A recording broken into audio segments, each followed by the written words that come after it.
Hi guys, my name is Nitish and welcome to my YouTube channel. हमारा जो next machine learning algorithm है वो है AdaBoost. So AdaBoost is a boosting algorithm. शायद आपने नाम भी सुना होगा, बैगिंग और बूस्टिंग एंसेंबल लर्निंग के अंडर आता है और ये वो क्लास ऑफ एल्गोरिदम्स हैं जो हमेशा बहुत बढ़िया परफॉर्म करती हैं। बूस्टिंग में हम और भी एल्गोरिदम्स पढ़ेंगे। हम लोग ग्रेडियंट बूस्टिंग पढ़ेंगे, हम लोग एक्सटी बूस्ट भी पढ़ेंगे, बट जो सबसे पहला एल्गोरिदम हम लोग बूस्टिंग में कवर करेंगे उसका नाम है एडाबूस्ट। एडाबूस्ट काफी पहले आया था, ऑलमोस्ट 20-25 साल पहले, और जब शुरू में आया था तो इसका बहुत यूज होता था फेस डिटेक्शन में। ठीक है, अब डीप लर्निंग के मेथड्स आ गए तो वहां पे रिप्लेस हो गया एडाबूस्ट, बट आज भी मशीन लर्निंग में एडाबूस्ट को बहुत इंपॉर्टेंस मिलता है क्योंकि जो रिजल्ट्स आते हैं वो बहुत बढ़िया रहते हैं। ऑनेस्टली मेरे पर्सनल एक्सपीरियंस में मैं आपको बता सकता हूँ कि AdaBoost is a good algorithm, आपके रिजल्ट्स अच्छे आते हैं, but most of the times इसको बीट कर देता है random forest, gradient boost and XG boost etcetera. तो एंड में जाकर के आप कभी भी एडाबूस्ट शायद यूज ना करो। तो आपके मन में एक क्वेश्चन आ सकता है कि फिर हम पढ़ाई क्यों करें इसके बारे में। The answer is very simple. अगर आपको बूस्टिंग सीखना है तो इट स्टार्ट्स विद एडाबूस्ट। अगर आपको एडाबूस्ट आता है इट मीन्स आपको 50% बूस्टिंग आता है, तो फिर ग्रेडियंट बूस्टिंग और एक्सजी बूस्ट पढ़ते टाइम आपको उतनी परेशानी नहीं होगी जितनी आपको इसके पढ़े बिना होगी। ठीक है, so that is why it's a good idea कि आप एडाबूस्ट थोड़ा ध्यान से पढ़ो। मैं एडाबूस्ट के ऊपर एक complete video series kind of बनाऊंगा। मैंने डिसाइड किया है कि मैं 4 वीडियोस बनाऊंगा एडाबूस्ट के ऊपर। जो पहला वीडियो है जो कि ये वीडियो है, इसमें हम लोग एडाबूस्ट का जो कोर आइडिया है क्लासिफिकेशन सिनेरियो में हम वो देखेंगे। अब हम लोग ये वीडियो स्टार्ट करते हैं। अब इस वीडियो में मैं आपको स्टार्ट करने के पहले 3 अलग टॉपिक्स के बारे में बताना चाहूंगा, बिकॉज ये तीनों टॉपिक्स अगर आपको नहीं पता है तो थोड़ी प्रॉब्लम हो सकती है। सो सबसे पहली चीज है वीक लर्नर्स। वीक लर्नर्स क्या होता है? वीक लर्नर एक ऐसा मशीन लर्निंग मॉडल है जिसका एक्यूरेसी बहुत कम होता है, या ऐसे बोला जाए 50% से बस थोड़ा ज्यादा होता है। 50% का मतलब लक, अगर आप टॉस उछाल रहे हो और आप गेस कर रहे हो हेड आएगा या टेल आएगा, तो आपका एक्यूरेसी भी नियरली 50% होगा क्योंकि आप गेस कर रहे हो, राइट? अगर आपके पास एक ऐसा मशीन लर्निंग एल्गोरिदम है जिसका एक्यूरेसी इज जस्ट ओवर 50%, तो ऑब्वियसली उसका परफॉर्मेंस बहुत अच्छा नहीं है, उसको हम वीक लर्नर बोलते हैं। इसके ऑपोजिट में स्ट्रॉन्ग लर्नर होता है जिसका एक्यूरेसी बहुत अच्छा होता है, 95%, 99%, मतलब वो बहुत एक्यूरेटली प्रिडिक्ट कर सकता है कि क्या होने वाला है। अब वीक लर्नर्स क्यों इंपॉर्टेंट है एडाबूस्ट के कॉन्टेक्स्ट में? बिकॉज एडाबूस्ट में आप क्या करते हो, मल्टीपल वीक लर्नर्स को जोड़ करके एक बड़ा पावरफुल मॉडल बनाते हो। ठीक है, so that is why weak learners का कॉन्सेप्ट आपको पता होना चाहिए। The second thing that we are going to discuss is decision stumps. अब decision stumps are actually weak learners. Weak learners अलग अलग टाइप के होते हैं, उसका एक टाइप है डिसीजन स्टम्प्स। अब डिसीजन स्टम्प एक ऐसा डिसीजन ट्री होता है जिसका मैक्सिमम डेप्थ 1 होता है, मतलब आप उसमें सिर्फ एक ही सिंगल नोड के ऊपर स्प्लिट मार सकते हो। ठीक है, इसका मतलब क्लियरली समझ में आ रहा होगा आपको कि ये एक ऐसा मशीन लर्निंग एल्गोरिदम है जो कि वीक लर्नर है क्योंकि इसका रिजल्ट बहुत अच्छा नहीं आता। मैं आपको जल्दी से एक एग्जांपल के साथ बताता हूं। हमारे पास ये डेटा सेट है स्टूडेंट्स का, सीजीपीए है, आईक्यू है और उनका प्लेसमेंट हुआ या नहीं, और मेरे पास ये 3 स्टूडेंट्स हैं। इनको मैंने यहाँ पे ग्राफ पे प्लॉट भी कर लिया। ये सीजीपीए वाला एक्सिस है, ये आईक्यू वाला एक्सिस है। अब अगर आप डिसीजन ट्री आपको याद होगा तो डिसीजन ट्री में आप क्या करते हो, मल्टीपल स्प्लिट्स मारते हो डेटा में, इस तरीके से, इस तरीके से, right? But in decision stump आप सिर्फ एक ही स्प्लिट मार सकते हो, सिर्फ एक स्प्लिट मार सकते हो। तो वो एक स्प्लिट या तो सीजीपीए वाले एक्सिस के पैरेलल होगा या फिर आईक्यू वाले एक्सिस के पैरेलल होगा। ठीक है, तो आप क्या करते हो, आप दोनों को ट्राई करते हो। आप एक स्प्लिट ऐसे मार के देखते हो, आप एक स्प्लिट ऐसे मार के देखते हो, आप एक स्प्लिट ऐसे मार के देखते हो। इस डायरेक्शन में यही 3 स्प्लिट्स पॉसिबल है। सिमिलरली अगर आप आईक्यू के पैरेलल बात करो तो एक स्प्लिट ये पॉसिबल है, सब कुछ इधर या इधर, एक स्प्लिट ये पॉसिबल है, एक स्प्लिट ये पॉसिबल है और एक स्प्लिट ये पॉसिबल है। ठीक है, इतने ही स्प्लिट्स हैं, राइट? अब इसमें से आप कौन सा स्प्लिट चूज करोगे? आप वो स्प्लिट चूज करोगे जिससे आपका जो एंट्रोपी है वो सबसे ज्यादा रिड्यूस हो, सबसे ज्यादा इंफॉर्मेशन गेन हो। सो आई होप आपको डिसीजन स्टम्प्स क्लियर हो गए।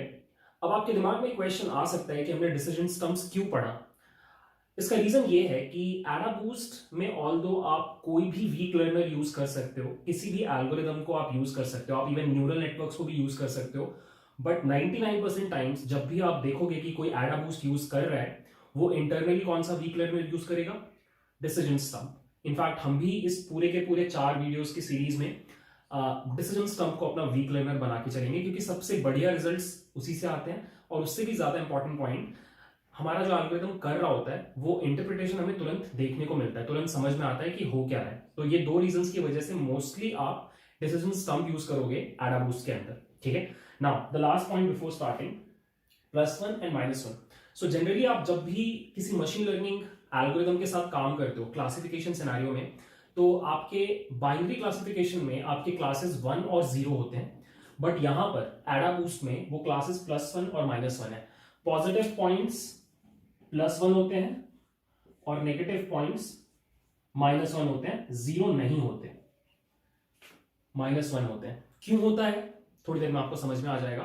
तो ये 3 पॉइंट्स स्टार्ट करने के पहले बहुत जरूरी था समझना। सबसे पहला, वीक लर्नर क्या होता है? एक ऐसा मशीन लर्निंग मॉडल जिसका accuracy is just over 50%। Decision stump क्या होता है? एक ऐसा डिसीजन ट्री जिसका मैक्स डेप्थ 1 होता है, एक ही नोड होता है जिसमें। थर्ड, +1 और -1 इंस्टेड ऑफ 1 एंड 0, ठीक है। अब हम लोग रेडी हैं एडाबूस्ट स्टार्ट करने के लिए। So let's start AdaBoost. So guys, सबसे पहले हम लोग स्टार्ट करते हैं इस पूरे एल्गोरिदम के कोर आइडिया के साथ। मैं आपको एक ज्योमेट्रिक इंट्यूशन दूंगा, आपको इसके पीछे का बड़ा आइडिया, द बिग आइडिया समझ में आएगा, ठीक है। तो हमने एक एग्जांपल लिया है, अगेन सेम एग्जांपल आप बोल सकते हो कि हमारे पास 9 स्टूडेंट्स का CGPA, IQ और उनका प्लेसमेंट हुआ या नहीं हुआ इसका डेटा है। सो यहाँ पे माइनस वाले पॉइंट्स वो स्टूडेंट्स हैं जिनका प्लेसमेंट नहीं हुआ, और प्लस वाले स्टूडेंट्स वो हैं जिनका प्लेसमेंट हो गया, ठीक है। हम इसके ऊपर क्लासिफिकेशन करना चाहते हैं यूजिंग एडाबूस्ट, ठीक है। कैसे करेंगे आपको आगे देखना है। बिफोर मूविंग फॉरवर्ड, एक इंपॉर्टेंट टर्म मैं यहाँ पे इंट्रोड्यूस करूंगा कि आप कभी भी जब एडाबूस्ट पढ़ोगे तो आपको वहां पे लिखा हुआ मिलेगा कि AdaBoost is a stage wise additive method. पहले ये एडिटिव मेथड समझ लेते हैं ये क्या है। सो एडाबूस्ट क्या होता है कि वो मल्टीपल वीक लर्नर्स को ऐड करने से बनता है, that is why additive method word आ रहा है। और स्टेज वाइज का मतलब क्या है कि वो सारे जो वीक लर्नर्स हैं वो एक एक करके आप ऐड करते हो सीक्वेंशियली। तो that is why this term stage wise additive method, ठीक है। अब ये टेक्निकलिटी को हटा दो, एकदम स्क्रैच से कोर आइडिया समझते हैं। सो मान लो आपके पास ये डेटा सेट है। अब आप क्या करोगे, इस डेटा सेट के ऊपर एक डिसीजन स्टंप फिट करोगे।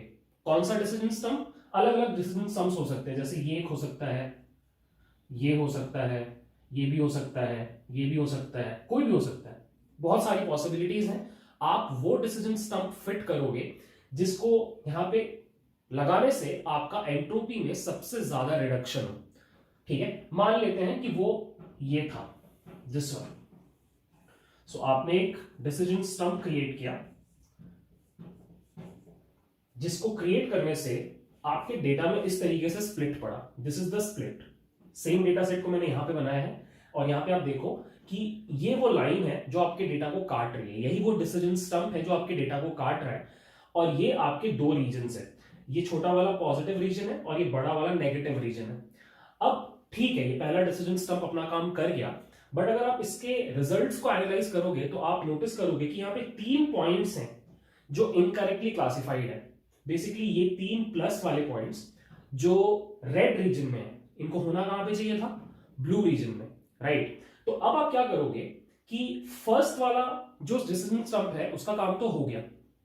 अब जो अगला वाला स्टंप है उसको आप बताओगे कि देखो भैया, मेरे से इन 3 पॉइंट्स में गलतियां हुई हैं, तो आप इन 3 पॉइंट्स को थोड़ा अलग से अच्छे से हैंडल करना, ठीक है। तो होता क्या है कि आप जब अगले स्टेज में डेटा को भेजते हो तो आप इन पॉइंट्स का वैल्यू इन द सेंस, थोड़ा अगले वीडियो में चीज समझ में आएगी, हम बस इनके ऊपर फोकस बढ़ा देते हैं। फोकस कैसे बढ़ाया जाता है वो इस पॉइंट पे हमारा कंसर्न नहीं है। There is a technique called up sampling करते हैं हम लोग। इन अ वे हम बस किसी भी तरीके से डेटा में इन तीनों पॉइंट्स का महत्व बढ़ा देते हैं, सो दैट अगला वाला जो डिसीजन स्टंप है वो इन तीनों पे ज्यादा फोकस करे। That is the core idea, ठीक है। अब जैसे ही पहला वाला डिसीजन स्टंप लगा, उसने कुछ गलतियां की, ये रहा वो डिसीजन स्टंप, इसको मैंने यहां पे ड्रॉ कर लिया है। इस स्टेज में, इस पॉइंट पे आप एक काम और करते हो, आप इस पर्टिकुलर डिसीजन स्टंप का एक वेट कैलकुलेट करते हो।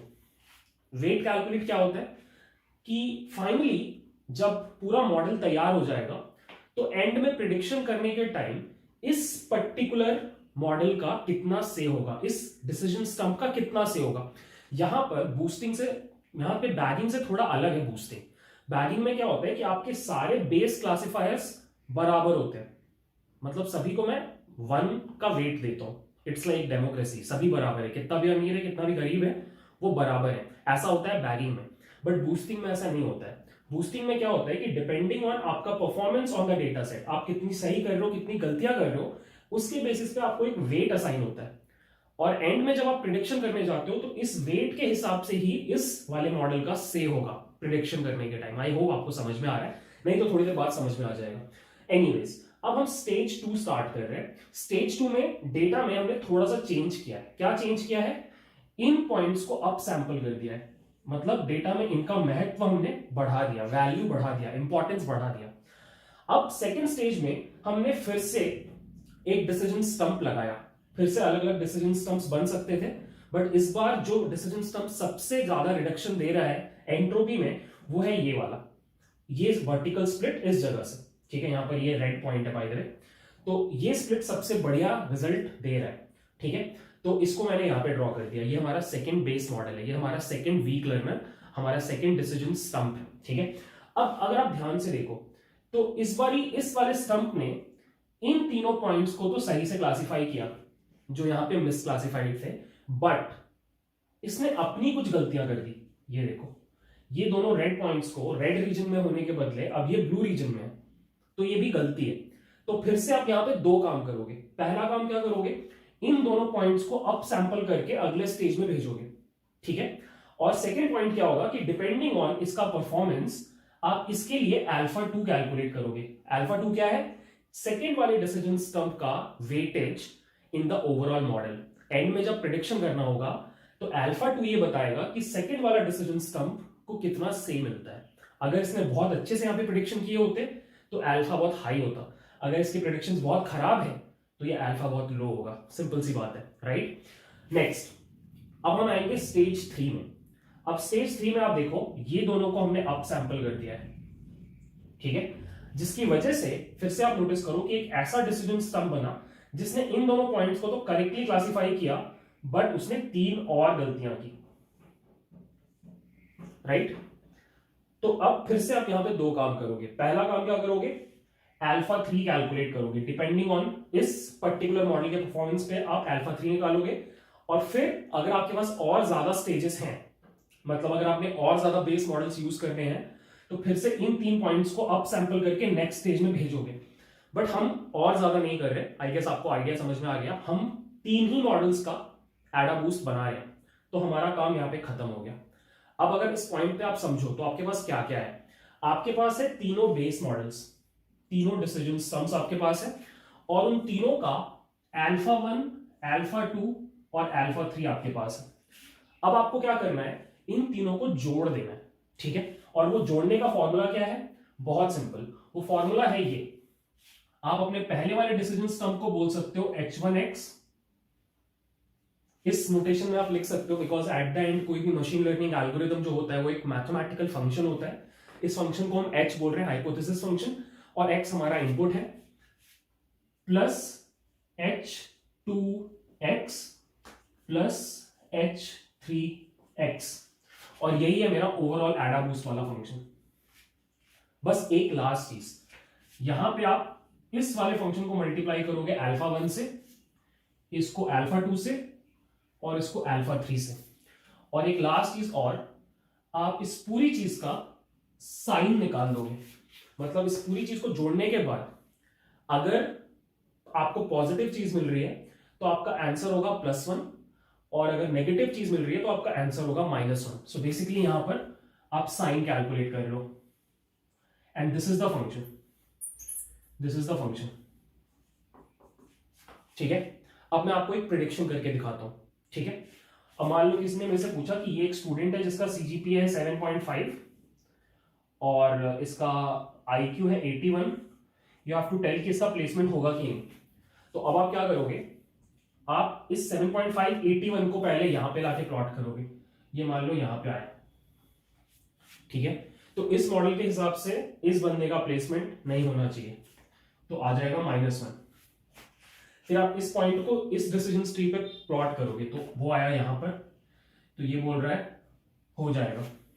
और फिर थर्ड वाले के हिसाब से आपका फिर से यहां पे आया, तो बोल रहे हैं नहीं होगा। अब पता चला कि हमारा जो वेट था, अल्फा 1 का वेट था 2, अल्फा 2 का था 10 और अल्फा 3 का था 1, ठीक है। तो अब आप क्या करोगे, इस फॉर्मूले में चीजों को पुट करोगे, तो अल्फा 1 कितना हो गया 2 टाइम्स -1 प्लस अल्फा 2 कितना हो गया 10 टाइम्स 1 प्लस अल्फा 3 क्या हो गया 1 टाइम्स -1। और अब जब आप इसको निकालोगे तो क्लियरली ये पॉजिटिव नंबर आएगा 8 का साइन क्या है पॉजिटिव, तो आंसर आ जाएगा +1। मतलब इस स्टूडेंट का प्लेसमेंट होना चाहिए। That is how AdaBoost works. Prediction बिल्कुल ऐसे ही काम करता है, ठीक है। अब अगर आपको इसका ज्योमेट्रिक इंट्यूशन लेना है कि क्यों ये चीज सही काम कर रही है, तो वो आपके स्क्रीन पर है। अगर आप इन तीनों को एक के ऊपर एक रखो, तो डोंट यू थिंक आपको कुछ इस तरह का डिसीजन बाउंड्री दिखाई देगा, ऐसा।